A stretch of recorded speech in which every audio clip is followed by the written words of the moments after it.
ನೀರು ನಿಶಿಯಲ್ಲಿ ಬಂದ ಕಾರಣ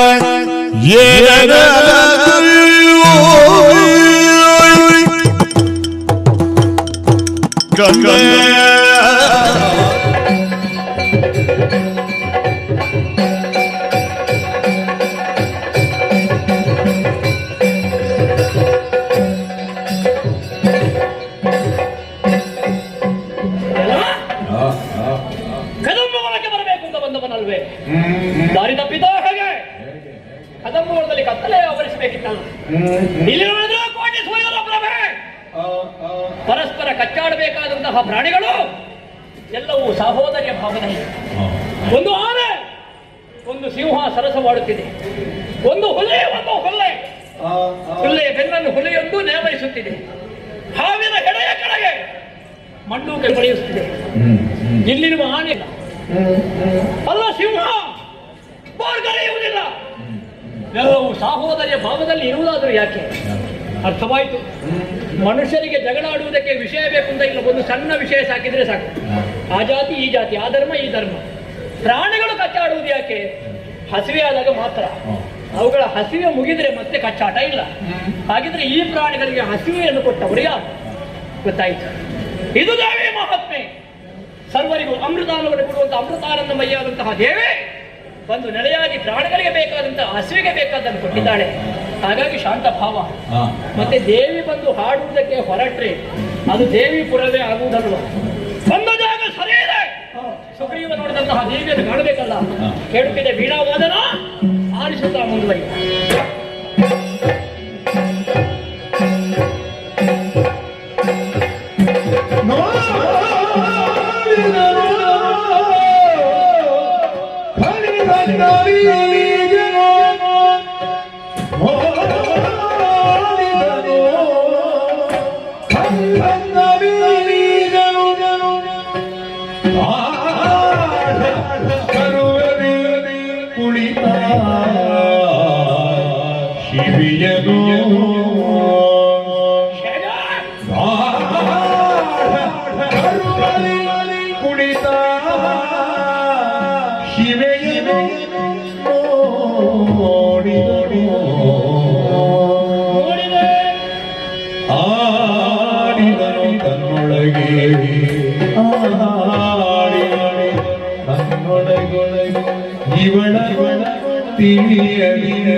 ಮಾತೃರೂಪೇಣ ಸಂಸ್ಥಿತ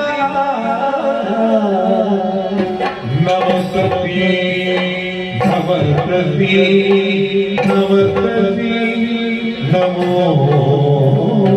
ನಮಃ ಯಾ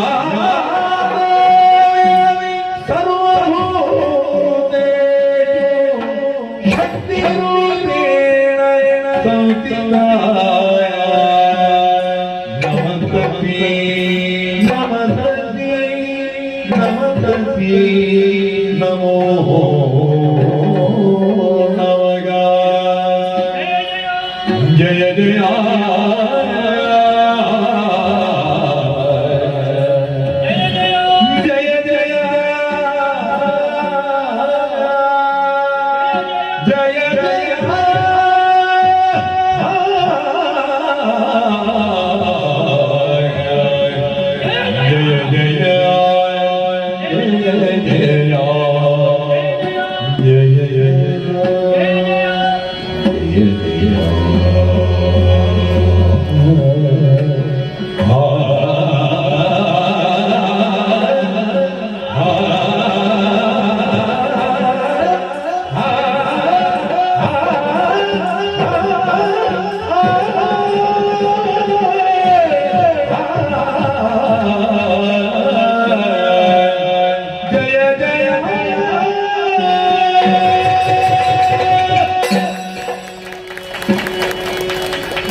ಕಂಡನೆಯೇ ನೋಡಿದೆ, ಮನದನೆಯೇ ನೋಡಿದೆ.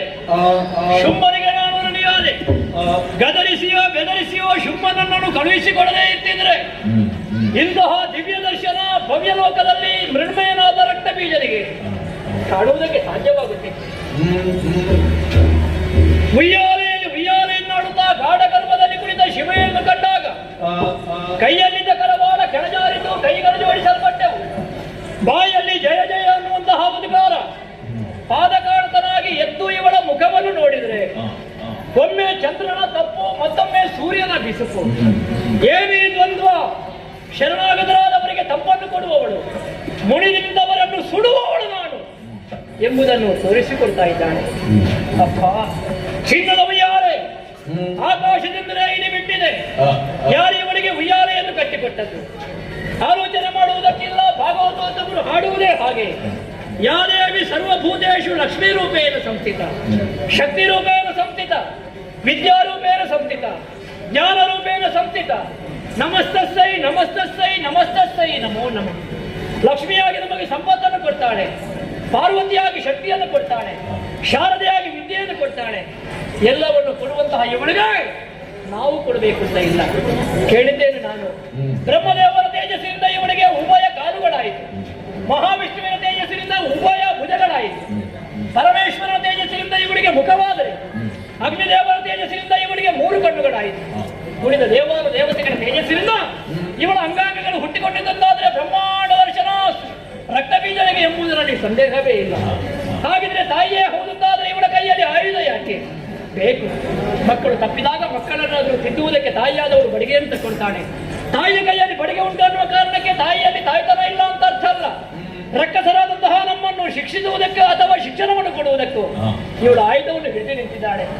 ಕೇಳು ಇವಳಿಂದ ಬದ್ಧ ಮಾಡಲೇ ನಿನ್ನ ಕಡೆ ಶುಂಭನ ಕೂಡೆ ಭಾಷೆಯ ಮರೆತು ಬಂದಿಗೆ. ಒಬ್ಬ ರಕ್ತ ಬೀಜ ಸತ್ರೆ ದೊಡ್ಡ ವಿಷಯ ಅಲ್ಲ. ನನ್ನಂತಹ ರಕ್ತ ಬೀಜರು 100 ಮಂದಿ ಹುಟ್ಟಿಯಾರು. ಆದರೆ ಧನುಜೇಶನಾದಂತಹ ಶುಂಭ ಅಂತವರನ್ನು ಮತ್ತೊಮ್ಮೆ ನಮಗೆ ಭರಿಸುವುದಕ್ಕೆ ಸಾಧ್ಯವಿಲ್ಲ. ಅವ ಉಳಿಯಬೇಕು ಅಂತಾದ್ರೆ ಇವಳ ಮುಂದೆ ದಾಸ್ಯವಲ್ಲ. ಮತ್ತೆ ದೇವಿ ಒಲಿಯುವುದು ಶ್ರೀಮಂತಿಗೆಗೂ ಅಲ್ಲ, ಭಕ್ತಿ ಶಕ್ತಿಗೂ ಅಲ್ಲ. ದೇವಿ ಒಲಿಯುವುದು ಭಕ್ತರ ನಿಷ್ಕಲ್ಮಶವಾದಂತಹ ಭಕ್ತಿಗೆ ಮಾತ್ರ. ಹಾಗಾಗಿ ಭಕ್ತಿಗೆ ಒಲಿಯುವ ಭಗವತಿಯನ್ನು ಮನದ ಮೂಲೆಯಲ್ಲಿರುವಂತಹ ಭಕ್ತಿಯನ್ನು ಕ್ರೋಢೀಕರಿಸಿ ಸ್ತುತಿ ಮಾಡಿ ಮಾತಾಡೋಣ.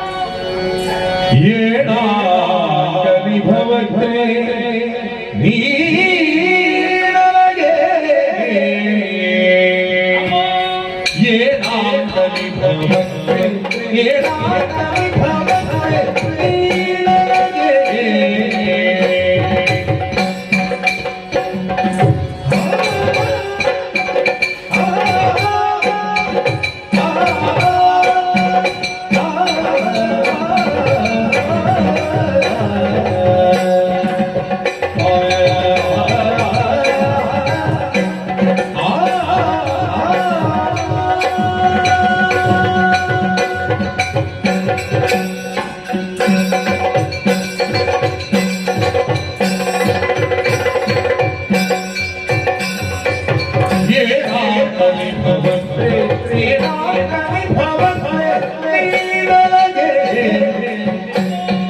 ಶುಭದಾನ ಭಯವಿರಲಿ ಶುಭದಾನ ಭಯವಿರಲಿ ತಾರಾರಣ್ಯ ವರಿಸಲಿಯೇ ಭಾನುರಾಗಲಿ ವರಿಸಲೇ ಶೌರ್ಯವಿರಲಿ ಚೂಡಿಯ ಭಯವಿರಲಿ ಭಾನುರಾಗಲಿ ವರಿಸಲೇ ಶೌರ್ಯವಿರಲಿ ಚೂಡಿಯ ಭಯವಿರಲಿ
ಅಮ್ಮ ಪಾದ ಕಾಣಿಸಲಾಗ್ತಾ ಇದ್ದೇನೆ.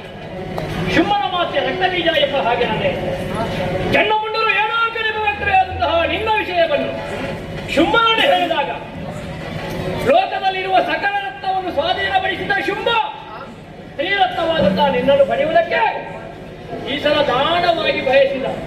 ಶುಂಭ ದಾನವ ನಿನ್ನನ್ನು ದಾನವ ಬಯಸಿದ. ಆದರೆ ದಾನವನ್ನು ನೀನು ತಿರಸ್ಕರಿಸಿದೆ. ಬಾಲ್ಯದಲ್ಲಿ ಕೈದೀಪ ಬಾಣ ಕತ್ತಿ ಕಾಳಗ. ಆವಾಗ ಶುಂಭದಾನವರ ದಾನವತ್ವ ಕೆರಳಿತು. ಬಂದವ ಚನ್ನಮುಂಡರ ಧೂಮ್ರಾಕ್ಷ ಮೊದಲಾದವರನ್ನು ಕೊಂದೆ. ಈಗ ಬಂದವ ರಕ್ತಬೀಜ. ಅವರ ಹಾಗೆ ದಾಷ್ಟ್ಯವಲ್ಲ. ನಿನ್ನನ್ನು ಭಕ್ತಿಭಾವದಿಂದ ಕರೆದೊಯ್ಯುವುದಕ್ಕಾಗಿ ಬಂದಿದ್ದೇನೆ. ನಿನ್ನನ್ನು ದೇವಿ ಅಂತ ನಾನು ಅವರಲ್ಲಿ ಹೇಳಿದೆ. ಇಲ್ಲಿ ಬಂದು ನೋಡುವಾಗ ನಮಗೆ ಆಶ್ಚರ್ಯ. ಸಾಮಾನ್ಯ ಹೆಣ್ಣಿನ ಹಾಗೆ ಒಂದು ಉಯ್ಯಾಲೆ ಆಡ್ತಾ ಇದ್ದಿ. ನೀನು ಸಾಮಾನ್ಯ ಹೆಣ್ಣೆ ಹೌದಂತಾದ್ರೆ ಶುಂಭನಿಗೆ ಯಾವುದರಲ್ಲಿ ಕಡಿಮೆ ಉಂಟಮ್ಮ?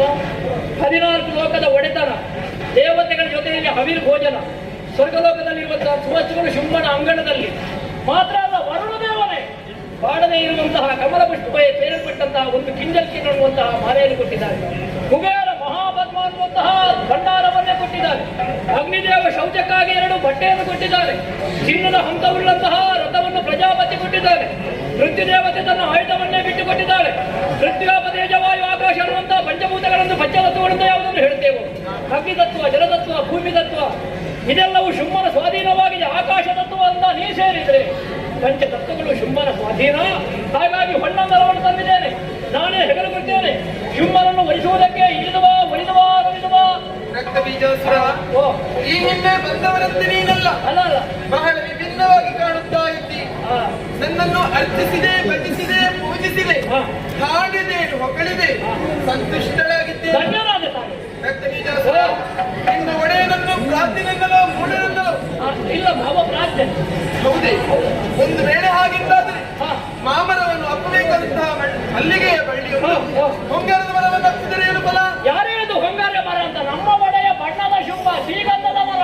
ಶ್ರೀಗಂಧದ ಮರವೇ? ಹೌದು. ಶ್ರೀಗಂಧವನ್ನು ನೀರಿಗೆ ಹಾಕಿದರೆ ನಾರುವುದಿಲ್ಲವೇ? ಗಂಧವನ್ನೆಲ್ಲ ನೀರಿನಲ್ಲಿ ಹಾಕಬಾರ್ದು, ತೆಗೆದು ಬಂಡೆಗೆ ತೇಬೇಕು, ಪರಿಮಳ ಬರ್ತದೆ. ಆದರೂ ನನ್ನ ಯೋಗ್ಯತೆ ಏನು, ನಿನ್ನ ಒಡೆಯನ ಯೋಗ್ಯತೆ ಏನು? ಏನು ಒಡೆಯನ ಯೋಗ್ಯತೆ? 14 ಲೋಕದ ಒಡೆತನ. ನನ್ನ ಸೌಂದರ್ಯಕ್ಕೆ ನಿನ್ನ ಒಡೆಯನ? ಅಯ್ಯೋ, ನಮ್ಮ ಜಾತಿಯಲ್ಲಿ ಅವನೇ ಚಂದ. ಎಷ್ಟು ಹೇಳಿದವನೊಬ್ಬ ದುಷ್ಟ ತಾನೆ. ಪರುಷಮಣಿಯೊಂದು ಕಬ್ಬಿಣವನ್ನು ಸೋಕಿದ್ರೆ ಚಿನ್ನವಾಗುವುದಿಲ್ಲ. ನೀನೊಂದು ಪರುಷಮಣಿ, ಯಾವ ಕಾರ್ಮಿಕ ಚಿನ್ನ ಮಾಡು. 1000 ಅವನು ಅಷ್ಟು ರೀತಿಯಲ್ಲಿ ಮುಂದುವರಿದರೆ 1000ದ ಒಂದು ನಾನು. ನೀನು ಮನಸ್ಸು ಮಾಡಿದ್ರೆ ನಮಗೂ 1001. ರಕ್ತಬೀಜಾಸುರ, ಕದಂಬಾವನದಲ್ಲಿ ಕುಳಿತುಕೊಂಡಂತಹ ಹೆಣ್ಣು ಅಬಲ ಎನ್ನುವಾಗಿ ನಿನ್ನ ಒಡೆಯ ತಿಳಿದಿದ್ದಾನೆ. ಇಷ್ಟೆಲ್ಲ ಘಟನೆಗಳು ನಡೆದ ಮೇಲೂ ಮೂರ್ಖರಂತೆ ವರ್ತಿಸುವುದಕ್ಕೆ ಮುಂದಾದ. ಒಂದು ವೇಳೆ ಅವನಿಗೆ ಮದುವೆ ಆಗುತ್ತಾ ಬಯಕೆ ಇದ್ದರೆ ನೇರವಾಗಿ ಅವನೇ ಬರಬೇಕಿತ್ತು. ಯಜಮಾನ ಮೊದಲೇ ಬರುವ ಕ್ರಮ ಇಲ್ಲ. ಯಜಮಾನ ಮೊದಲೇ ಬಂದ್ರೆ ಹೇಳ್ತಾರೆ ಈ ಸಲ ಅವರಲ್ಲಿ ಜನವೇ ಇಲ್ಲ ಅಂತ. ನಮ್ಮಲ್ಲಿ ಎಷ್ಟು ಜನ ಇದ್ದಾರೆ ಅಂತ ಗೊತ್ತಾಗ್ಬೇಡ. ಯಜಮಾನರು ಅಲ್ಲಿದ್ದ. ಆದರೆ ಏನು ಫಲ? ಬಂದವರನ್ನೆಲ್ಲ ಬಗೆ ಬಗೆಯ ರೂಪದಲ್ಲಿ ಮಾಡುತ್ತಿದ್ದೇನೆ. ಈಗ ಯಜಮಾನರಿಗಿಂತ ಸ್ವಲ್ಪ ಕಡಿಮೆ ಜನರನ್ನು ಪ್ರಬಂಧ ಕಂದಬಹುದು. ಇಷ್ಟೆಲ್ಲ ತಿಳಿದ ಮೇಲೂ ಅರಮನೆಯೊಳಗೆ ರಣಹೇಡಿ ಅಂತ ಕುಳಿತವನಿಂದ ನೋಡಿರುವ ಸಣ್ಣ ಅವನನ್ನು ಹೋಗಲು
ಕಾರಣದಿಂದ ತನ್ನಯ್ಯ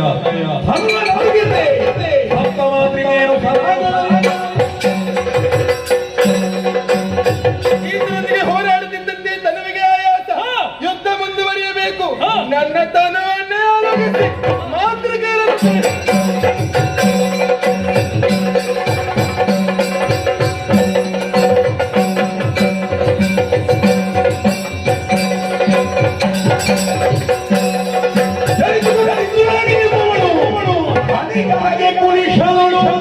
ಶೋಣಿತ ಹೋರಾಟದ ಸೌಂದರ್ಯ ದೈತ್ಯರು ಕೋಟಿ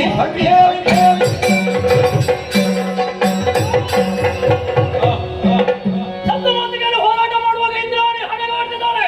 ರಕ್ತ ಸೋರುತ್ತಿದೆ. ಬ್ರಹ್ಮನ ಬರ ವಿನಾಶ.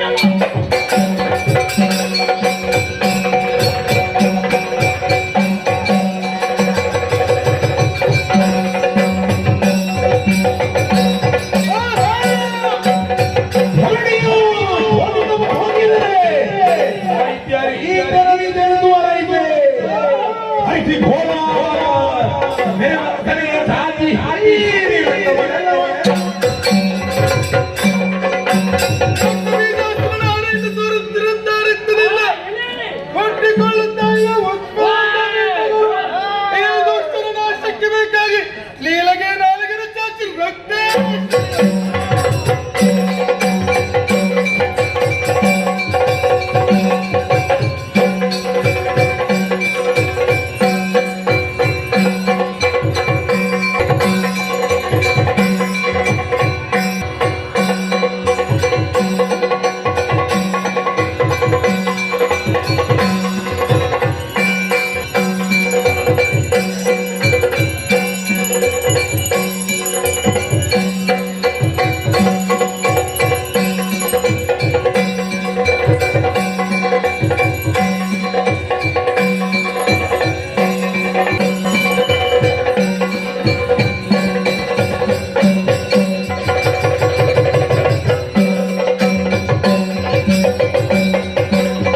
ಅಂಚ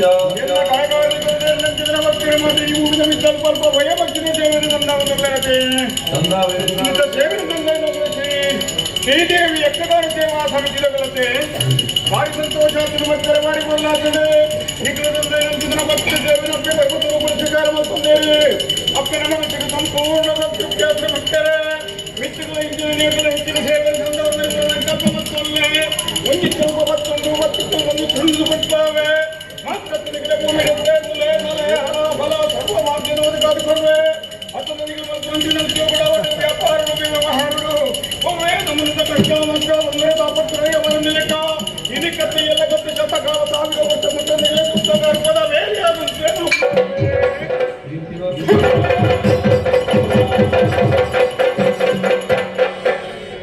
ಓ ಭಾಗವತರೇ ಭಾರಿ ಸಂತೋಷ ಭಾರಿ ಎಲ್ಲ ಪದಾರ್ಥಿಗೆ ಜಾಗೃತಿ ಮಲ್ಲರಿಗೆ ಒಂದುಲ್ಲರೆ ಭಾಗವತರೇ ಅವು ಒಕ್ಕರೆಗಾದ ಈರ ಸಾಧನದ ಫಲ ಬೆಳ ಪೂರ್ಣ ಮುಂಜಪ್ಪನ ಮತ್ತು ಜೊತೆಗೆ ಮತ್ತು ಬುದ್ಧಿಗೆ ಭಾಗವತರೇ ಅಂಚಿನ ಪ್ರಬಂಧಪ್ಪ ಜೊತೆಗೆ ಮಲ್ಲ ಕೂಡಿಸುವುದು ಹಿರಿಯದ ಓಡ್ಲಾದರು ಮನೆ ಒಂದು ಹಿರಿಯರು ಜೊತೆ ಚಂದ ಭಂಗಗಳನ್ನು ಪ್ರತಿ ಎಲ್ಲರಂಗೂ ಮಿರುಪಿಲಿಗೆ ಮಾಡ್ತಾರೆ ಅಪ್ಪನ ಮಹಿಮೆ ಮತ್ತು ಗುರುಡು ಭರಪಿಲಿಗೆ ಹೋಗ್ತಾರೆ ಭಾಗವತರೇ ನಿಂತುಗಳ ಈಗಲೇ ಒಟ್ಟಿಗೆ ಅಪ್ಪನ ದೇವರ ಮತ್ತು ಮತ್ತರು ನಾನು ಇಟ್ಟಿನ ನಾನು ಉಂಡು ಸುತ್ತಲೆಕ ಬೆಳಗವ ಮತ್ತಲ್ಲೇ ಈಗ ನಾಲ್ಕಿಟ ಕೊಡಿದ ಸರಸ್ವತಿ ದೇವಿ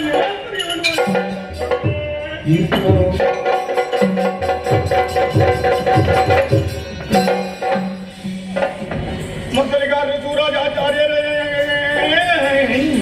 ಭಾರಿ ಬರಲ ಗಂಟದ ಸೇವೆ ರಂಗದ ಮಾತ್ರ ಎಲ್ಲೇ ಮೊದಲೇ ನಿಂತು ಮಿತ್ತು ಮಂಟು ಭೇದ ಭಾವದ ಜೀವದ ಕಟ್ಟಿವರಿಯಲ್ಲ ಆರು ದುಂದೆ ಸವರ ಮೊದಲಿಗಾದ್ರೆ ಅವಳು ತಾಲನೆ ನೋಡ್ತಾರೆ ನನ್ನ ತಾಲನೆ ಮಾಡ್ತಾರೆ ಮುಖ ಒಟ್ಟಾರೆ ತಾಳ ತಪ್ಪು ಸರಕರು ಮೊದಲು ಮಣ್ಣಾಗ್ತಾರ ಸೇವೆ ಮಾಡ್ತೀರಿ ಮೊದಲಿಗಾದ್ರೆ ಇದಕ್ಕೆ ನಾನು ಕೊಡಿ ಕಾಸಿಗೆ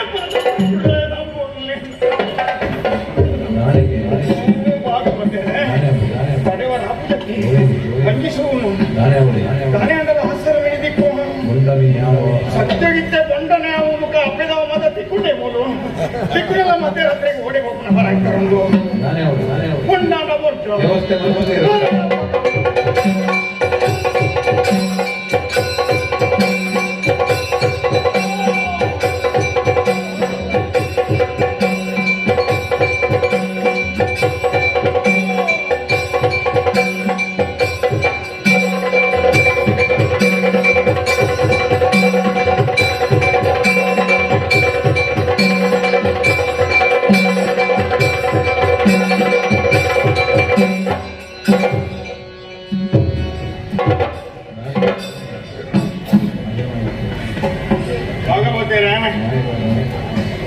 ಒಂದು ಅರೆ ಸಂತೋಷ ಅಂತ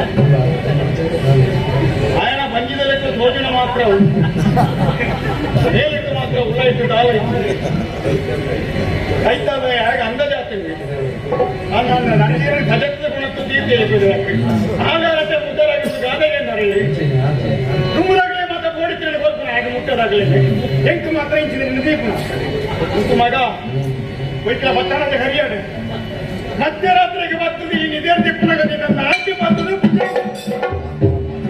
ಕೇಂದ್ರ ಗೊತ್ತು ಜೊತೆ ಬರ್ಪಿರ್ತದಂತೆ ಸೇವೆಗೆ ಜನ ಓಡುತ್ತೆ ಒರಿಗೋಂಡ 10 ಜನ ಗೊಂಡ ಗೊತ್ತಾಗ ಒರಿಗೋಂಡ ಒಂದು ಪುಡೆ ಜಾರಿಲೇ ಕೊನೆ ನಡುಕೊಂದು ಕಮ್ಮದರೆ ಕೊನೆ ಅದು ಬಡ್ಡ ಪುಳ್ಯಾರ್ದ ಬಯ್ಯ ಮುಟ್ಟ ಪುಳ್ಯ ಮುಟ್ಟ ಮಠದ ಪುಚ್ಚೆ ಲೆಕ್ಕ ಸುತ್ತುವರ್ಪಿ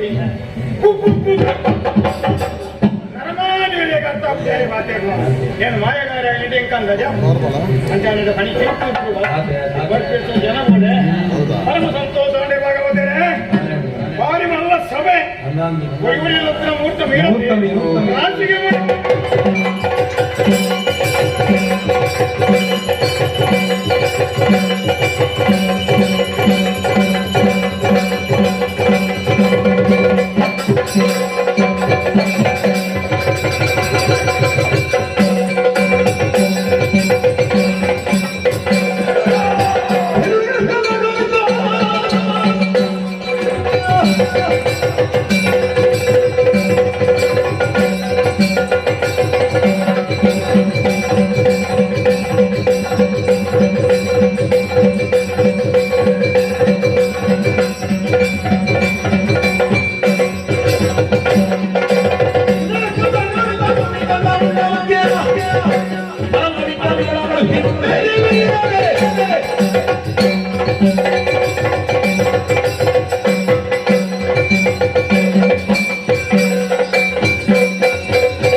ಯಶಸಾದಿ ಬಳೆ ಪುರುಷ ಏನಾಗಿ ಹೋಯ್ತು ಧರಣಿಯೊಡನೆ ಯುದ್ಧ ಮಾಡುತ್ತಿದ್ದಂತೆ ಈ ಅರುಣಾಸುರನಿಗೆ ಸೋಲು ಬದುಕಬೇಕಲ್ಲ. ಒಂದೇ ಉಪಾಯ ಗುರು ಶುಕ್ರ.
ಶ್ರೀಪತಿಯ ತಕ ಭವಿಯ ನವೀನ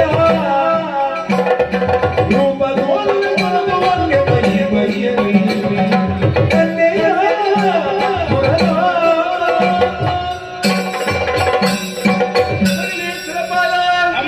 ಭಕ್ತಿಯ ಕಾಣಿಕೆಯನ್ನು ಮುಂದಿರಿಸಿ ಎನ್ನನ್ನು ಶಾಂತಗೊಳಿಸಿದೆಯಾ? ಇದು ಶಾಂತಳಾಗಿದ್ದೇನೆ. ಮಕ್ಕಳೇ, ನಿಮಗೆಲ್ಲರಿಗೂ ಕಷ್ಟವನ್ನು ಕೊಡುತ್ತಿದ್ದಂತಹ ಕೂಳ ಸಮೂಹವನ್ನೇ ನೆಲಕ್ಕೆ ನನ್ನ ಬಳಿಗೆ ಬಂದವರಾದರೂ ಸಾಮಾನ್ಯದವರೇ. ಧೂಮ್ರಾಕ್ಷರನ್ನು ಹುಂಕಾರ ಮಾತ್ರದಿಂದ ಧೂಮಾವತಿಯಾಗಿ ತಂದೆ. ಚಂಡಮುಂಡನ ಶಿರವನ್ನು ಗಾಳಿಯಾಗಿ ರಕ್ತ ಬೀಜದ ರಕ್ತವನ್ನು ನೀರುವುದಕ್ಕಾಗಿ ರಕ್ತೇಶ್ವರಿಯಾದೆ. ಕೊನೆಗೆ ಶುಂಭರನ್ನು ವಧಿಸಿ ಶಾಪವೇರಿಸಿಕೊಂಡವಳಿದ್ದೇನೆ. ಮಕ್ಕಳೇ, ನಿಮಗೊದಗಿನ ಕಷ್ಟವನ್ನು ದೂರೀಕರಿಸಿದ್ದೇನೆ. ಹೋಗಿ ನಾಕವನ್ನಾಳು. ಮುಂದಕ್ಕೆ ನಿಮ್ಮ ದಿವ್ಯವಾದಂತಹ ರೂಪವನ್ನು ಕಾಣುವ ಅವಕಾಶ ಯಾವಾಗಮ್ಮ? ಮಕ್ಕಳೇ, ಮುಂದಕ್ಕೆ ಇದೇ ರೂಪದಿಂದ ನಾನು ಕಾಣಸಿಗುವವಳಲ್ಲ. ದ್ವಾಪರಾಯುಗದಲ್ಲಿ ಶ್ರೀಕೃಷ್ಣನಿಗೆ ಭಗಿನಿಯಾಗಿ ಮಾಯೆ ಎನ್ನುವಂತ ಹೆಸರಿನಲ್ಲಿ ಅರಿಕ್ಷಣ ಅಂಬರಬಸದಲ್ಲಿ ಗೋಚರಿಸೋಳು ನಾನಿದ್ದೇನೆ. ಅಷ್ಟು ಮಾತ್ರವಲ್ಲ, ರಣರಂಗದಿಂದ ದೈತ್ಯ ಅವನ ಒದಗಿ ಬೇಕಾಗಿ ಕಲಿಯುಗದ ಆದಿಯಲ್ಲಿ ಭ್ರಮರಾಂಬಿಕೆಯಾಗಿ ನಾನು ಕಾಣಸಿಗುವುದಕ್ಕಿದ್ದೇನೆ. ಅಷ್ಟರವರೆಗೆ ಮಣಿದ್ವೀಪದಲ್ಲಿ ತ್ರಿಪುರಾಂಬಿಕೆಯಾಗಿ ನೆಲೆಯಾಗುತ್ತೇನೆ. ಅದೃಶ್ಯಳಾಗುತ್ತೇನೆ, ಅದೃಶ್ಯಳಾಗುತ್ತೇನೆ, ಅಂತರ್ಧಾನವಾಗುತ್ತೇನೆ.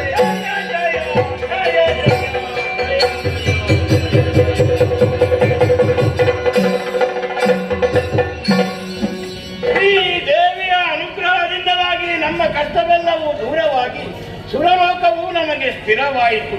ಹಾಗೆಯೇ ಶ್ರೀದೇವಿ ಮಹಾತ್ಮೆ ಎಂಬ ಪುಣ್ಯಕಥಾ ಭಾಗವನ್ನು ಯಾರು ಆಡುತ್ತಾರೋ, ಆಡಿಸುತ್ತಾರೋ, ನೋಡುತ್ತಾರೋ ಅವರೆಲ್ಲರಿಗೂ ನಾವೆಲ್ಲರೂ ನಂಬಿಕೊಂಡು ಬಂದಿರುವಂತಹ ಕಟೀಲು ಶ್ರೀ ದುರ್ಗಾ ಪರಮೇಶ್ವರಿ ಅಮ್ಮನವರು ಹಾಗೂ ಮೇಳದಲ್ಲಿ ವಾಸವಾಗಿರುವಂತಹ ಮಹಾಗಣಪತಿ ದೇವರು ನಮಗೆಲ್ಲರಿಗೂ ಆಯುಷ್ಯ, ಆರೋಗ್ಯ, ಭಾಗ್ಯ, ಸಂಪತ್ತನ್ನು ಕರುಣಿಸಲೆಂದು ಶ್ರೀದೇವರಲ್ಲಿ ಪ್ರಾರ್ಥಿಸುತ್ತಾ ಕತೆಗೆ ಮಂಗಳ ಗೀತೆಯನ್ನು ಹಾಡುವರೆ ಸತ್ಯ ಸಭಿಕದಿಂದ ಅಪ್ಪಣೆಯನ್ನು ಯಾಚಿಸುತ್ತೇವೆ.